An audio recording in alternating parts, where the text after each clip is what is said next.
예수님이라는 제목으로 2012년도 성탄절 예배를 같이 말씀을 나누길 원합니다.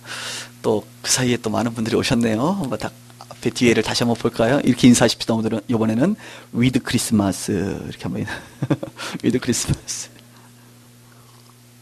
위드 저희 빛과 소금의 교회의 성탄절의 공식 브랜드 표어는 위드 크리스마스, 함께하는 크리스마스. 누구와 함께합니까? 지금 이 시간에는 예수님과 함께합니다. 조금 이후에는 식사하시고 나서는 성도들과 함께합니다. 사실은 열방에 있는 우리 방글라데시 아이들과도 함께하고 싶었지만 이제 계획이 좀 취소돼서 아쉽습니다. 하여튼 우리가 이렇게 함께하는 즐거운 크리스마스가 아니라 우리 교회는 함께하는 크리스마스가 되었으면 좋겠어요. 아멘. 다시 옆에 있는 사람 손 꼭 잡고 한번 위드 크리스마스 한번 해주세요. 손잡기 민망한 사람도 있을지도 몰라. 오해 없도록. 네, 반갑습니다. 네. 여러분 예수님 탄생하셨습니다. 좋으십니까? 네, 좋으십니다. 우리 오늘 목사님께서 기도를 이렇게 하시는 내용들을 쭉 들으면서 참으로 세상의 사람들은 성탄절과 어제 뉴스 보니까 뭐 이렇게 뭐 솔로 대첩 뭐 이런 것도 하더라고요. 그러니까 하여간 이 성탄절이 이렇게 놀고 먹고 마시고 방탕할 수 있는 절호의 기회가 아니겠습니까? 그죠? 그런데 우리 그리스도인들에게는 참으로 의미가 있는 날이죠. 12월 25일 날 오전에 모이는 사람, 오전에 일어날 수 있는 사람들이 많지 않습니다. 제가 보기엔 두 부류인 것 같아요. 예수 믿는 사람들이거나 등산하시는 분들. 등산하시는 분들 12월 25일 날 오전에 일어나십니다. 그분들은 뭐 산으로 가시겠지만 우리는 교회로 옵니다. 교회로 와서 예수님의 탄생을 기뻐하고 축하하고 그 의미를 되새기고 감사하는 예배를 드리게 되는 것이죠. 그래서 뭐 예수님 생일잔치 오신 거예요. 생일잔치. 여러분 오셨다고 보시면 돼요. 우리가 돌잔치 가잖아요. 그죠? 왜 갑니까? 부모님에게 도장 찍으려고. 사실은 그 아이 축하해 주는 거 아니겠습니까? 예수님 성탄절이라고 하는 것은 2000년 전 이야기이긴 하지만 우리를 위하여 이 땅에 오신 예수님의 그 생일을 우리가 축하하고 기뻐하고 기념하기 위한 것이죠. 한 걸음 더 나아가서는 그분을 경배하지요. 그렇죠? 사람의 생일잔치에 가면 경배하지 않잖아요. 그러나 이분은, 예수님은 경배받으시기에 합당한 분이기 때문에 경배하는 시간입니다. 여러분은 예수님을 누구시라 기억하십니까? 오늘은 그래도 성탄절인데 어떤 분에게는 예수님은 구원자입니다. 맞습니다. 예수님 구원자입니다. 어떤 분은 능력자입니다. 능력자. 요즘 능력자가 또 TV에 보니까 한 분도 계시더라고. 능력자. 많은 분들 아실 거예요. 모르세요? 궁금하십니까? 런닝맨에 보면 능력자가 하나 있어요. 능력자가. 예수님은 병 고치는 분이다. 이렇게 또 생각하는 분들도 있어요. 예수님은 병 고치는 분이다. 그렇습니다. 예수님은 가르치시는 분이다. 그렇습니다. 조금 말씀들 많이 가르쳐 주셨습니다. 예수님은 십자가를 지신 분이시죠, 목사님. 맞아요. 예수님 하면 떠오르는 또 하나의 단어는 겸손이죠. 겸손. 예수님은 겸손하신 분이세요. 그런데 오늘 우리가 기억해야 될 예수님의 이름이 있습니다. 한번 따라해 볼까요? 임마누엘. 오늘은 임마누엘이라고 하는 이 단어를 기억하셨으면 좋겠습니다. 왜냐하면 우리 예수님은 임마누엘의 예수님이세요. 임마누엘의 예수님. 뭐 본문을 보면요, 18절부터 쭉 설명을 해드릴게요. 먼저 작년에도 이 본문을 그대로 제가 설교를 했는데 오늘은 다른 부분을, 본문은 똑같지만 내용적에서 좀 다른 부분을 말하겠습니다. 18절에 보니까 상황적으로 여러분들 이해하시면 좋을 것 같아요. 예수 그리스도의 나심은 이러한다. 예수님 어떻게 나셨느냐? 그의 어머니 마리아가 요셉과 약혼하고, 아직 결혼 안 했어요. 약혼했어요. 동거하기 전에 성령으로 잉태된 것이 나타났다. 그의 남편 요셉이 의로운 사람이라 그를 드러내지 아니하고 가만히 끊고자 한다. 약혼했던 남편 입장에서 분명히 부부관계를 갖지 않았는데도 불구하고, 동거하지 않았는데도 불구하고 약혼한 마리아의 배가 불러오는 거예요. 그럼 여러분들 같으면 어떡하시겠어요? 상당히 충격적이지 않겠습니까? 나 분명히 이 여자를 한 번도 이렇게 잠자리를 해본 적이 없는데 처음에 배가 불러올 때는 요즘에 좀 과식하나? 뭐 이렇게 생각을 했을지도 모르겠습니다. 그런데 시간이 지나면서 이건 너무 과도한 거예요. 그죠? 지금도 저희 교회도 지금 이렇게 배가 이렇게 부르신 분이 있는데 배가 불러오는 것이. 그것을 보면서 요셉은 고민했겠죠. 그리고 그래도 비교적 의로운 사람이기 때문에 한때 지금도 사랑하겠지만 사랑했던 이 여인을 위해서 이것을 만인들이 알게 되면 돌에 맞아 죽거든요. 그러니까 그냥 조용히 끊어버리는 것이죠. 이제 헤어지는 것이죠. 이별하는 것입니다. 20절, 이 일을 생각할 때에 주의 사자가, 천사가 현몽하여 이르되, 이제 꿈에 나타난 것입니다. 다윗의 자손 요셉아, 내 아내 마리아 데려오기를 무서워하지 말라. 엄청 무서운 일인데 지금, 그죠? 무서워하지 말래. 그에게 잉태된 자는 성령으로 된 것이다. 아들을 낳을 것이다. 그 이름까지 지어줬어요, 천사가. 이름을 예수라고 해라. 그 예수라는 뜻이 그가 자기 백성을 그들의 죄에서 구원할 자입니다. 이 모든 일이 된 것은 주께서 선지자로 하신 말씀을 이루려 합니다. 이미 선지자를 통해서 예언하신 그 예고한 것들을 이루게 하기 위함이다. 그러면서 23절 같이 읽습니다. 시작. 보라, 처녀가 잉태하여 아들을 낳을 것이 그의 이름을 임마누엘이라 하리라. 예, 여기까지. 임마누엘이라. 처녀가 잉태할 것이다. 아들을 낳을 것이다. 그리고 그 이름은 임마누엘이다. 임마누엘의 뜻은 이를 번역한 즉 하나님이 우리와 함께 계시다 합니다. 그래서 요셉이 꿈에 이 천사가 나타나서 이런 얘기를 해주고 나서 꿈에서 깼습니다. 요셉이 잠에서 깨어 일어나 주의 사자의 분부대로 행하여 그의 아내를 데려다가 아들을 낳기까지 동침하지 아니하더니 낳음의 이름을 예수라. 여러분이 만약에 요셉이라고 한다면 꿈에서 깨어났습니다. 지금 이게 꿈이 아닌 게 아니고 그냥 꿈이에요. 꿈이 아닌 상태로 나타났으면 좀 그냥 우리가 이렇게 밥을 먹고 있는데 천사가 나타나서 눈에서 확 보이면 믿을만 하겠는데 꿈에서 지금 이런 일이 일어난 거거든요. 그러면 여러분들은 꿈에서 깨어났을 때 일단은 첫 번째 이게 전문 용어로 개꿈 아닌가 이런 생각하시잖아요. 그죠? 개꿈 아닌가? 이게 말이 되는가? 꿈이란 말이에요. 꿈. 그런데 요셉은 어떻게 합니까? 그대로 이 말씀대로 분부대로 행했다고 그랬어요. 그 아내를 다시 데려오기 시작합니다. 그리고 동침하지 않습니다. 그리고 아이가 나올 때까지 기다립니다. 그 아이의 이름을 천사가 알려준 대로 예수라 짓습니다. 놀랍죠? 이 정도 되니까 하나님께서 그래도 요셉을 택하신 것 같아요. 그렇죠? 요셉이 이럴 줄 아시고 전지하신 하나님께서 이럴 줄 아시고 꿈에 천사를 보내고 일들을 행하신 줄 우리는 압니다. 작년에 제가 설교에서 이 내용에서 무엇을 강조했냐면 예수라고 하는 단어, 아들 21절에 보면 아들을 낳으리니 이름을 예수라 하라. 그래서 작년에 설교의 제목이 크리스마스의 주인공 예수, 이렇게 제가 설교를 했습니다.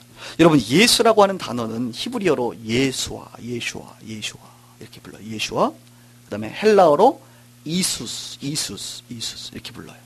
한글로는 이것을 예수, 히브리어가 좀 비슷해요. 예수와 예수 이렇게 부릅니다. 영어로는 여러분 아시는 것처럼 지저스라고 하죠. 그 예수와 이수스 이 단어의 뜻이 뭐예요?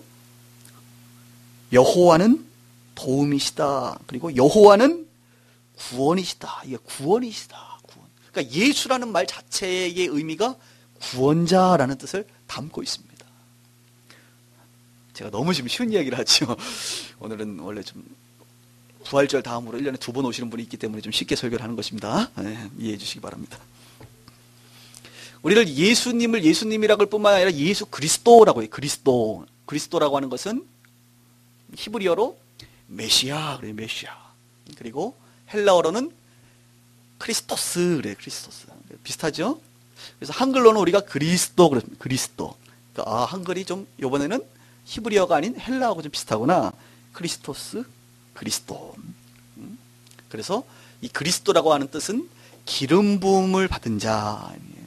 구약에는 왕이나 제사장이나 선지자에게 기름을 이렇게 부어서 그 직임을 임명하고 높였단 말입니다. 그러니까 예수 그리스도다 그러면 예수는 이름이고 그리스도는 그분의 어떤 직분, 그분의 위치, 그분의 어떤 삶의 모습 이런 것들을 담고 있는 거예요.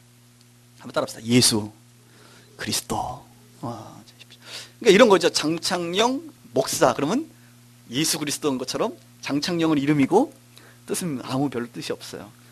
뭐 길이 창성함을 베풀라 뭐 이런 뜻으로 저는 한자를 그대로 풀면 참 좋지요. 길이 창성하도록 베풀어라 뭐 이런 뜻입니다. 근데 우리 부모님은 그런 뜻으로 짓지 않고 그냥 여기 한자 저기 한자 띄어서 끼워 맞췄다고 제가 예전에 한번 이야기를 했던 기억이 있습니다.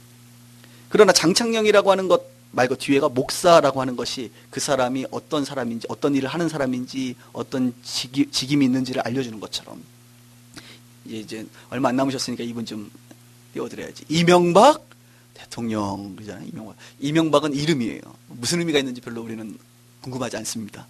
잘 모르고요. 대통령이라고 하는 것은 그분이 어떤 위치에 있는 분인지를 알려주는 것처럼. 예수 그리스도 하면 예수는 이름이고 그리스도는 그분이 어떤 분인가. 우리 그리스도인들은요, 예수님을 그냥 세상 사람들이 그냥 예수라고 부르는 것처럼, 예수님이라고 부르는 것처럼 부르지 않고 예수 그리스도라고 부릅니다. 그것은 예수님은 나에게 그리스도이십니다. 바로 기름 부음을 받은 하나님의 아들 구원자입니다. 지금 설교를 들으신 여러분들이 예수님이 그리스도이십니까? 이 고백이 있습니다. 오늘 세례받는 친구들도 있는데 예수가 누구냐? 당신에게 예수는 그리스도입니다. 나를 구원할 메시아입니다. 이 고백이 있는 자들이 세례를 받는 것이죠. 근데 오늘 본문에 보니까 22절에 선지자의 이 하신 말을 이루기 위함이다. 이 말이 바로 이사야 7장 14절에 등장하는 말인데 여기에 보니까 예수 그리스도가 누구냐? 임마누엘이다. 임마누엘. 이 뜻은 하나님 우리와 함께 계시다. 오늘은 또 임마누엘을 한번 오늘은 좀 공부해 보겠어요. 임마누엘은 한 단어가 아니라 임마누엘 이렇게 이제 합쳐졌어요. 한번 따라합시다. 임마누엘. 마누엘이라고 저기 우리 학사에 사막사에 보면 필리핀 친구 이름이 마누엘인데, 그죠? 알려주세요. 오늘 우리 봉경재님, 너가 마누엘이지 않느냐? 마누엘이 뭔 뜻인지 아냐? 헬라어로 이렇게 알려주세요. 임이라고 하는 것은 함께라는 것입니다. 함께. 마누 하면 우리와. 그다음 엘은 아시죠? 하나님. 거꾸로예요. 엘 하나님이, 마누 우리와. 그다음 뭐예요? 임 함께. 임마누엘이라는 뜻은 하나님 우리와 함께라는 거. 하나님 우리와 함께. 예수님의 탄생을 보고 성경은 말합니다. 하나님 우리와 함께 계시다. 그러니까 예수님이 누구시라는 거예요? 하나님이라는 거예요. 예수님이 탄생했는데 하나님이 우리와 함께 계시다는 거예요. 지금 태어나신 그분은 누구시냐? 하나님이라는 거예요. 지금 하나님이 지금 이곳에 너희와 함께 하신다. 바로 태어나셨다. 라고 성경은 말하고 있는 것입니다. 저는 오늘 여러분들에게 임마누엘에 대해서 말하고 싶습니다. 사실은요, 이 성경에 보면 창세기부터 요한계시록을 쭉 보면 우리 예수님은요, 임마누엘 하시긴 하셨는데 언제부터 임마누엘 하셨느냐? 영원 전부터 임마누엘 하셨습니다. 영원 전부터. 요한계시록 1장이라 21장, 26장에 보면 이런 단어가 나옵니다. 알파와 오메가다. 들어보시죠. 알파와 오메가다. 알파와 오메가가 무엇입니까? 처음과 나중이다. 그런데 사람들의 인식에 처음과 나중은 무엇입니까? 여러분에게 개인적으로 처음과 나중은 뭐예요? 태어났을 때가 처음이었고 여러분 죽을 때가 나중이시요. 여러분의 개인적인 삶에는 처음과 나중이 태어남과 죽음이에요. 조금 더 넓혀서 역사 속에, 인간의 역사 속에 처음과 나중은 무엇입니까? 그렇죠? 하나님이 천지를 창조했을 때가 처음일 것이고 지구가 종말할 때, 주님이 다시 오실 때, 재림하실 때를 마지막 오메가라고 얘기할 거란 말이에요. 알파와 오메가.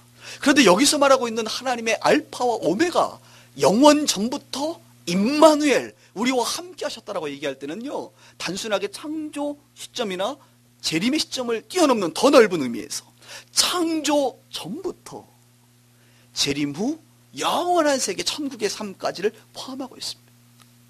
이것이 바로 알파이고 오메가예요. 우리 하나님이요, 우리 예수님이요, 우리 성령님이 언제 계셨다고요? 이 창조 전부터, 영원 전부터 우리와 임마누엘 하셨다. 함께 하셨다는 거예요. 영원 전부터 우리와 함께 하셨고 영원 전부터 이 예수님의 탄생을 계획하셨습니다. 정말이요? 그렇습니다. 아담이 죄를 짓기도 전에요? 그렇습니다. 천지를 창조하기 전에요? 그렇습니다.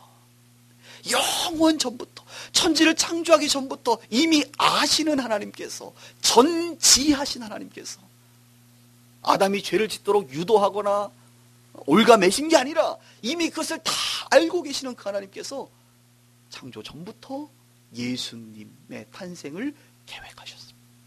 조금 더 나아가 여러분의 구원을 계획하셨습니다. 할렐루야. 사도행전 3장 20절에 보면 이런 말씀이 있어요. 또 주께서 너희를 위하여 예정하신 그리스도 곧 예수를 보내시리니 하나님이 영원 전부터 하늘이 마땅히 그를 받아두리라. 영원 전부터 그분을 받아두고 있다는 거예요. 디모데후서 1장 9절에도 이런 말씀이 있습니다. 하나님이 우리를 구원하사 거룩하신 부르심으로 부르심은 우리의 행위대로 하심이 아니요 오직 자기 뜻과 영원한 때 전부터 그리스도 예수 안에서 우리에게 주신 은혜대로 하심이라.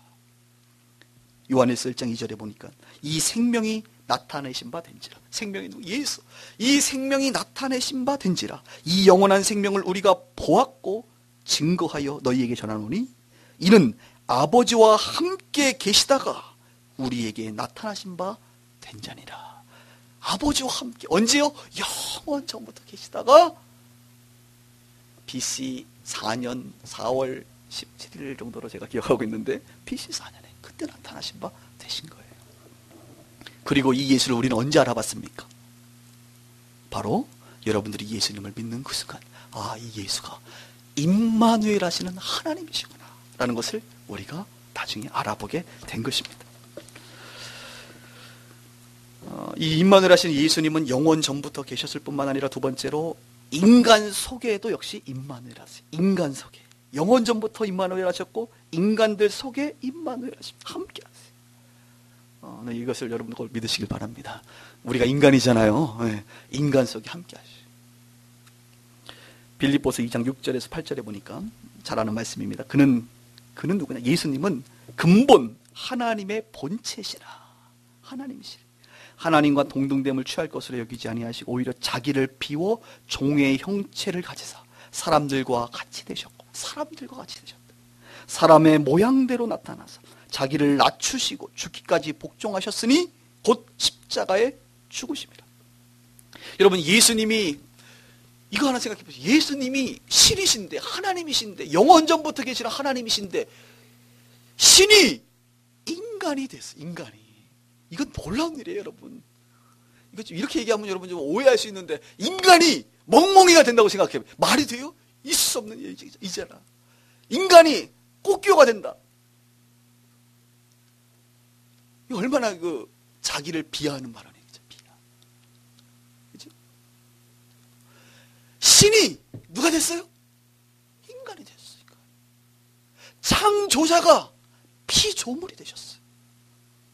이건 놀라운 일입니다. 이건. 인간의 모습으로 잉태하시고 인간의 모습으로 태어나시는데 왕궁이 태어나지 아니하시고 오늘 기도하신 것 말고 가장 낮은 곳에, 예수님보다 더 낮은 곳에 태어난 사람이 있을까요?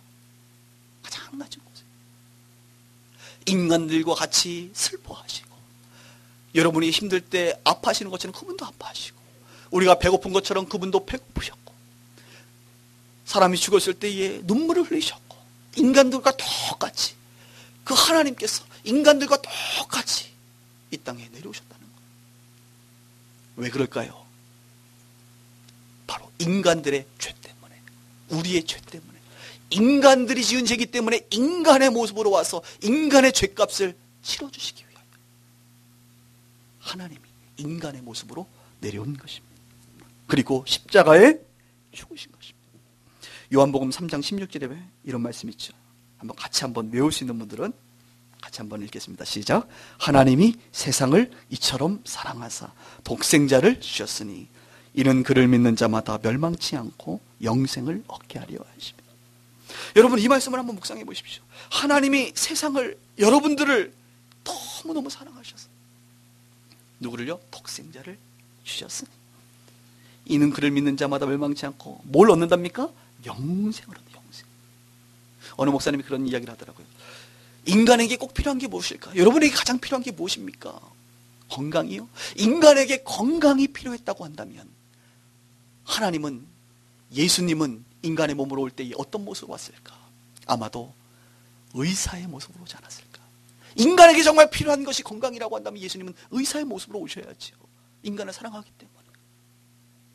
인간에게 돈이 가장 필요한 것이라고 한다면 하나님이 세상을 이처럼 사랑하사 독생자를 주셨으니 이는 돈을 벌게 하기 사업가의 모습으로 와야죠. 탁월한 사업가로 오셔야지. 인간에게 가장 필요한 것이 위로라고 한다면 그분은 탁월한 상담자의 모습으로 오셔야지. 인간에게 가장 필요한 것이 지식이라고 한다면 그분은 선생님의 모습으로 오셔야죠. 물론 예수님은 의사이기도 하고 상담가이기도 하고 선생님이기도 합니다. 그러나 인간에게 가장 필요한 것이 뭐예요? 영생이기 때문에. 영생이기 때문에. 인간에게 가장 필요한 것이 죄로부터 해방받는 구원이기 때문에, 생명을 얻는 이 생명의 문제이기 때문에 그분이 십자가에서 자기 생명을 드린 것이래요. 그분은 의사로 오지 않습니다. 사업가로 오지 않았고 상담가로 오지 않았고 선생으로 오지 아니하고 그분은 어린 양으로 제물로 구원하기 위하여 우리 가운데 영생을 주시게. 그러므로 인간에게 가장 필요한 것이 있다고 한다면 그 어떤 것도 아닌 영생이 영생. 우리에게 필요한 것이 있다면 영생입니다. 영원한 생명. 이것이 가장 필요한 거예요. 그래서 예수님은, 하나님은 예수님을 영원한 생명을 주시기 위해서 우리 가운데 보내셨다는 것입니다. 바로 인간 속에 임마누엘 하신 거지. 그리고 인간 속에 임마누엘 했을 뿐만 아니라 그분을 향하여 우리는 이런 어려운 말을 씁니다. 한번 따라해 봅시다. 편재하시다. 편재. 하나님은 편재하십니다. 예수님은 편재하십니다. 성령님은 편재하십니다. 편재한다는 단어 자체가 한자로 성경에 나와 있진 않아요. 그러나 성경 전체를 보면 우리 주님은 편재하시는 분이시다. 편재가 뭐예요? 편. 두루두루두루. 있다. 두루편 있을지. 우리 주님은 두루 계시다. 어느 한 곳에만 계시지 않고 두루 계시다. 오늘 빛과 소금의 교회에만 계시지 않고 저 교회도 계시고, 또 반대로 저기만 계시지 않고 지금 이곳에 주님은 계시다 이거예요. 여기에만 계시지 않고 여러분의 영혼의 마음에 계시단 말이에요. 그분은 편재하세요. 이 부분에 대해서 성경 시편 139편은 잘 쓰여져 있는데요. 한번 읽어보겠습니다. 내가 주의 영을 떠나 어디로 가며. 여러분 주님의 영을 떠나 어디로 가시겠습니까? 거기 가도 주님이 편재하고 계시는데. 도망가지 마세요. 이런 표현 있잖아요. 다른 종교에서 쓰는 표현이긴 하지만 누구 손바닥이다. 이것은 사실 성경적인 말이야. 부처님 손바닥이다. 부처님은 편지하지 않으세요. 사실은 예수님 손바닥이다. 시편 139편은 말하고 내가 주의 영을 떠나 어디로 가며 주의 앞에서 어디로 피하리이까. 내가 하늘에 올라갈지라도 거기 계시며 수월에 내려갈지라도 자리를 펼지라도 거기 계시나이다. 내가 새벽 날개를 치며 바다 끝에 가서 거주할지라도 거기서도 주의 손이 나를 인도하시며 주의 오른손이 나를 붙들리로다. 내가 혹시 말하기를 흑암이 반드시 나를 덮고 나를 두른 빛은 밤이 되리라 할지라도 주에게서는 흑암이 숨기지 못하며 밤이 낮과 같이 비추이나니 주에게는 흑암과 빛이 같음이니이다. 이게 지금 무슨 말이에요? 바다 끝에 거할지라도 주님이 거기 편지하시고, 지옥 같은 수월의 어둠의 고통 가운데 있는 할지라도 주님은 거기 편지해 계시고, 오늘 빗속에 오지 않아도 지금 여러분의 집에서 무언가 바쁘게 주무시고 계셔도 주님은 거기에 계시고, 우리는 주님이 안 보이지만 주님은 늘 보고 있다는 거예요. 편지하시다는 거예요. 인간의 역사 속에 임마누엘 하시는 하나님이시라고 말씀하고 있는 것입니다. 우리 예수님은 영원 전부터 임마누엘 하셨고, 우리 주님은 인간 속에 임마누엘 하셨고, 마지막으로 우리 주님은 한번 따라해볼까요? 영원히 영원 전부터 계셨던 그분은 영원히 임마누엘 함께 하신다는 거예요.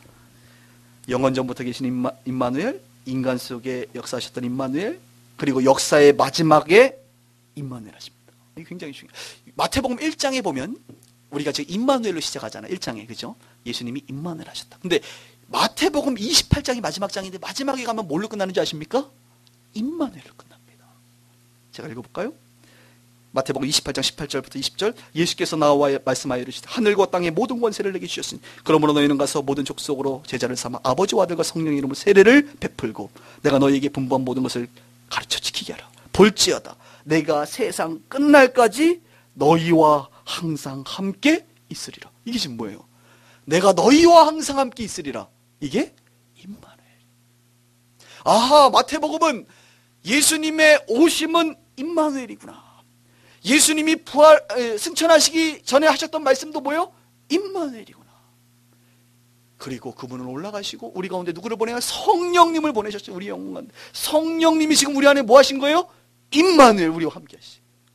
내가 너희를 떠나지 아니하고 내가 너희를 버리지 않겠다라고 임마누엘의 주님을 선포하십니다. 분명히 지난주 목요일날 어느 이상한 종교에서 분명히 종말이 온다고 그랬죠. 근데 안 왔어요. 안타깝게도. 저는 늘 종말이 온다 그러면 굉장히 기대를 하고 있습니다. 아, 드디어 주님 만날 날이 다가오는구나. 근데 안타깝게도 안 왔어요. 여러분. 혹시 다음 어떤 분들이 또 언제 또 종말이 온다라고 얘기하면 뭐 기대까지는 아니어도 그날 정결의식을 집에서 행하시고 목욕을 주님 만날 준비를 하셔야겠죠. 흰 소복 입고. 여러분, 때와 시는 알지 못해요. 그런 헛된 이야기에 마음이 움직여지지 않기를 바랍니다. 그런데 중요한 것은 성경에 주님은 다시 오신다라고 말하고 있습니다. 역사적 종말은 있다고 말하고 있습니다. 우리가 개인적으로 태어나고 개인적인 종말을 맞이하는 것처럼 이 세상을 하나님이 창조하시고 이 세상을 마감하시는 순간이고요.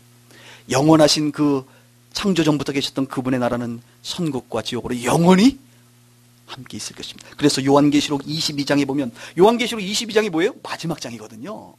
거기 이런 표현이 있습니다. 다시 저주가 없으며 하나님과 그 어린 양의 보좌가 그 가운데 있으리니 그의 종들이 그를 섬기며 그의 얼굴을 볼 터이요 그의 이름도 그들의 이마에 있으리라. 다시 밤이 없겠고 등불과 햇빛이 쓸데없으니 이는 주 하나님이 그들에게 비추심이라. 그들이 세세토록 왕노릇 하리로다. 뭐래요? 그들이 우리잖아요. 예수 믿는 사람들이. 세세토록 왕노릇 한대. 누구와 함께? 임마누엘 하시는 그 하나님과 함께 세세토록 왕노릇 한다.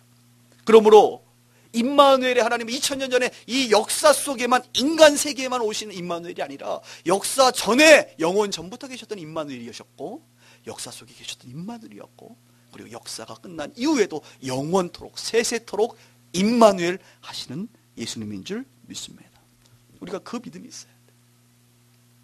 가끔 보면 이제 상처를 좀 받으신 분들 중에 그 거절감이라든지 혹은 버려짐의 상처, 뭐 부모님이 뭐 어렸을 때 떠났다, 또 뭐 결혼했던 배우자들과 헤어졌다, 뭐 이런 여러 가지 이 거절감, 버려짐의 상처가 있는 사람들은 그 어떤 상처보다 큽니다.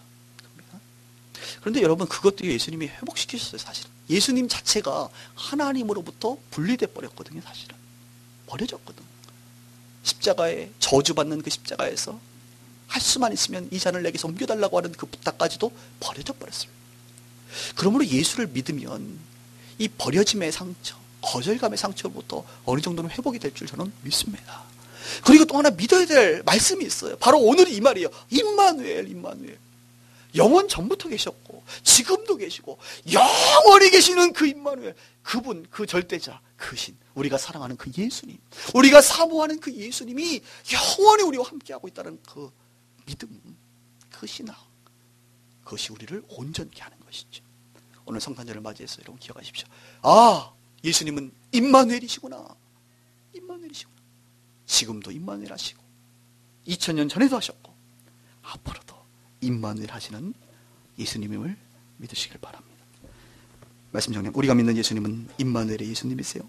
영원 전부터 임마누엘 하셨고 인간 속에 임마누엘 하셨고 오늘도 영원히 임마누엘 하십니다. 오늘은 이제 성탄절인데요, 저는 개인적으로 이 성탄절 너무 우리가 경건의 모양으로, 이 전통적 경건에 따라서 너무 이렇게 무겁게 지내지 않기를 바랍니다. 즐거워하고 기뻐하세요. 그분의 십자가는, 그분의 고통은 우리로 나음과 평화를 누리기 위함입니다. 그래서 오늘 예배를 드리시고 또 기쁨으로 주님을 높여드리고, 오늘 식사하고 나면, 오늘 식사도 여러분의 그 미각을 기쁘도록 주님이 그걸 원하실 것 같아서 그렇게 준비를 했고, 또 2시부터 우리가 성탄 발표회를 하는데 굉장히 즐거울 것 같아. 그리고 여러분, 우리만 즐기는 게 아니라 그 예수님으로 인하여 기뻐합니다. 우리가 임마누엘의 주님으로 말미암아 내가 너무 기뻐요. 이 기쁨의 공연을 하고 축하를 드리는 그런 시간 되기를 바랍니다. 한번 따라합시다. 위드 크리스마스. 기도하겠습니다.